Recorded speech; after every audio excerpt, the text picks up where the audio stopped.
Halo semuanya, selamat pagi, siang, sore, ataupun malam kepada Pak Rudi dan teman-teman semua. Dalam kesempatan ini saya Syara Grasela dari Program Studi Teknik Industri Universitas Pelita Harapan Angkatan 2020 akan mempresentasikan mengenai salah satu topik dari mata kuliah manajemen perusahaan industri, yaitu Motivating Employees. Nah, yang pertama, apa itu motivasi? Motivasi merupakan proses di mana usaha seseorang tersalurkan, terfokuskan, dan juga dilakukan untuk terus-menerus di dalam rangka mencapai sebuah tujuan. Nah, usaha atau motivasi yang tinggi juga sangat dibutuhkan di dalam mencapai sebuah tujuan organisasi yang dimiliki oleh organisasi atau perusahaan tertentu. Dalam kesempatan kali ini akan dibahas mengenai 3 hal, yaitu Early Theories of Motivation, itu teori dari Maslow, McGregor, dan juga Herzberg.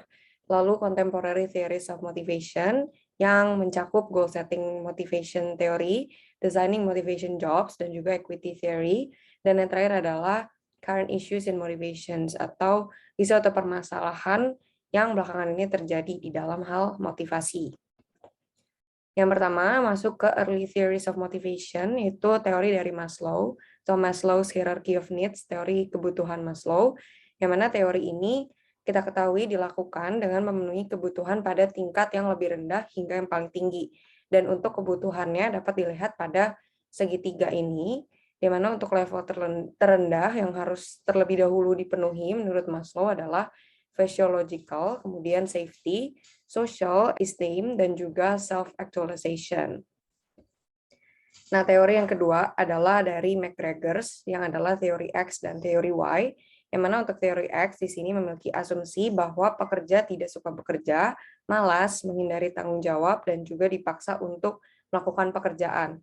Nah, sedangkan pada teori Y di sini adalah sebaliknya, di mana berasumsi bahwa pekerja adalah orang yang kreatif, menikmati pekerjaannya, bertanggung jawab, dan juga dapat mengarahkan dirinya sendiri. Nah, lalu teori yang ketiga adalah Herzberg atau two-factor theory yang juga biasa dikenal sebagai motivation hygiene theory, di mana teori ini mengklaim bahwa faktor internal berhubungan dengan kepuasan dalam pekerjaan dan motivasi, sedangkan untuk faktor eksternal berkaitan dengan ketidakpuasan kerja. Nah, teori ini dilakukan atau konsepnya diterapkan dengan menghilangkan atau mengurangi faktor eksternal yang biasanya berpengaruh pada ketidakpuasan dalam pekerjaan. Nah, sesuai dengan namanya, yaitu two-factor theory, di sini terdapat dua faktor. Yang pertama adalah hygiene factors, yang merupakan faktor yang mengeliminasi ketidakpuasan kerja, tetapi tidak memotivasi. Kemudian yang kedua adalah motivators, yang merupakan faktor yang meningkatkan kepuasan kerja dan memotivasi. Di sini terdapat tabel yang menunjukkan beberapa contoh kegiatan atau hal-hal yang termasuk ke dalam motivators dan juga hygiene factors.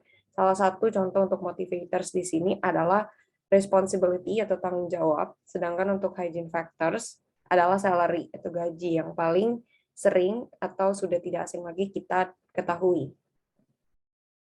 Nah, selanjutnya di sini masuk ke contemporary theories of motivation. Yang pertama adalah goal setting theory, di mana teori ini merupakan proposisi bahwa dengan adanya tujuan tertentu akan dapat meningkatkan kinerja seseorang dalam bekerja. Di dalam teori ini dikatakan bahwa tujuan yang sulit atau spesifik ketika diterima akan dapat menghasilkan kinerja yang lebih baik daripada tujuan yang mudah.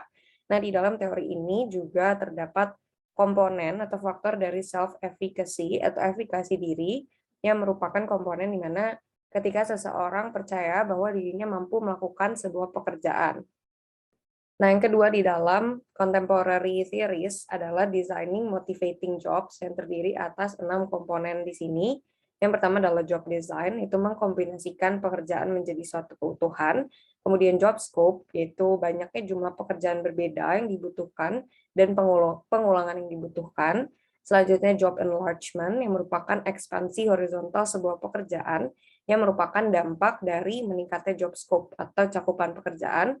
Selanjutnya adalah job enrichment yang merupakan ekspansi vertikal sebuah pekerjaan yang merupakan dampak dari perencanaan tambahan serta evaluasi tanggung jawab pekerja. Selanjutnya job depth yang merupakan tingkat kontrol yang dimiliki karyawan terhadap pekerjaannya. Dan yang terakhir adalah Job Characteristic Model atau JCM, yang merupakan kerangka kerja untuk menganalisis dan merancang pekerjaan yang mengidentifikasi 5 dimensi pekerjaan inti, keterkaitannya, dan juga dampaknya terhadap hasil. Nah, untuk 5 dimensi pekerjaan inti adalah sebagai berikut atau 5 core job dimensions yang terdiri atas skill variety, task identity, task significance, feedback, dan juga autonomy. Selanjutnya, yang terakhir di dalam contemporary theories adalah equity theory, di mana dalam teori ini akan membandingkan kinerja seorang karyawan, itu membandingkan rasio input outcome pekerjaannya dengan orang lain yang relevan tentunya, dan kemudian akan mengoreksi setiap ketidakadilan. Nah, di dalam teori ini juga terdapat 3 komponen. Yang pertama, reference, di mana individu akan membandingkan diri mereka sendiri untuk menilai kesetaraan atau equity. Kemudian yang kedua, distributive justice, yang merupakan keadilan yang dirasakan dari jumlah dan alokasi imbalan atau rewards yang diberikan di antara individu. Dan yang terakhir adalah procedural justice, yang merupakan keadilan yang dirasakan dari proses yang digunakan untuk menentukan distribusi penghargaannya. Nah, selanjutnya kita akan masuk ke contoh penerapan motivation theory di berbagai perusahaan. Yang pertama, untuk Maslow's theory akan kita ambil contoh dari perusahaan Apple, di mana mereka menerapkan teori kebutuhan Maslow ini dari mulai tingkat terendah sampai tertingginya. Mulai dari yang terendah adalah physiological, mereka sebagai perusahaan memberikan gaji dengan rata-rata 108,483 dolar, yang mana angka atau besaran ini termasuk cukup besar untuk dapat memenuhi dan mencukupi kebutuhan karyawannya. Lalu dalam tingkatan selanjutnya adalah safety, yang mana perusahaan melakukan pengembangan standar kesehatan dan keselamatan untuk pekerja, kemudian menyediakan peralatan keselamatan dalam hal untuk melakukan pekerjaan produksi, manufaktur, ataupun lainnya, dan juga masih banyak lagi. Selanjutnya dalam tingkatan yang ketiga adalah social, di mana salah satu contohnya pada tahun 2013 perusahaan menyediakan tempat kerja yang lebih baik dengan melakukan renovasi tempat kerja, kemudian memberikan dukungan jejaring sosial, kelompok kerja, dan juga meningkatkan hubungan antara worker dan supervisor. Selanjutnya di tingkatan keempat adalah esteem, di mana dalam tingkatan ini perusahaan melakukan dengan memberikan recognition bonus berupa peningkatan gaji sebesar 3-5% bagi pekerja yang bekerja secara efektif, dan juga mereka berpeluang untuk dapat mendapatkan produk iPhone gratis dari perusahaan, dan juga masih banyak lagi. Hingga tingkatan yang tertinggi diaplikasikan oleh perusahaan Apple, yaitu self-actualization, dengan memberikan program pendidikan dan pengembangan kepada karyawannya, dan hingga saat ini telah terdapat lebih dari 200.000 karyawan yang mengikuti program ini sejak tahun 2008. Selanjutnya, untuk McGregor's Theory dan juga Herzberg, di sini kita akan mengambil contoh dari perusahaan Gojek, yang mana berfokus kepada untuk mengetahui apa yang sebenarnya memotivasi para driver untuk bekerja saat hujan. Nah, di dalam McGregor's Theory, driver memiliki motif yang sama atau mirip dengan teori Y, teori Y dari McGregor, di mana berarti dalam hal ini, driver dapat dikatakan sebagai pekerja yang energik, berorientasi kepada pengembangan, serta mampu memotivasi diri sendiri dan tertarik untuk menjadi produktif, yaitu dengan cara mengambil atau memilih orderan dari customer, baik dalam memberikan jasa transportasi ataupun mengirim makanan dalam fitur GoFood. Nah, kemudian untuk Herzberg Theory, di sini untuk melihat peluang kenaikan permintaan dari customer untuk menggunakan jasa Gojek memiliki kemiripan dengan teori Herzberg tentang faktor kesehatan atau hygiene factor, yang mana salah satunya adalah faktor gaji. Nah, bagi driver, gaji tentunya berfungsi atau berperan sebagai pemenuh kebutuhan dan juga daya dorong untuk dapat bekerja dengan semakin atau lebih semangat.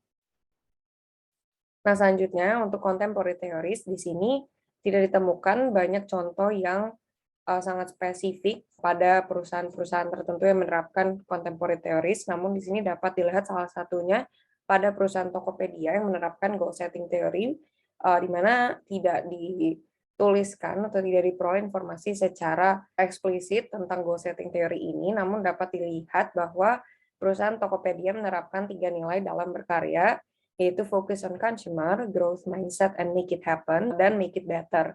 Nah, dengan menerapkan 3 nilai ini yang dijadikan sebagai fokus goal mereka, Tokopedia berhasil meraih penghargaan HR Asia Award 2020 sebagai the best company to work for in Asia 2020 atau salah satu tempat bekerja terbaik di Asia.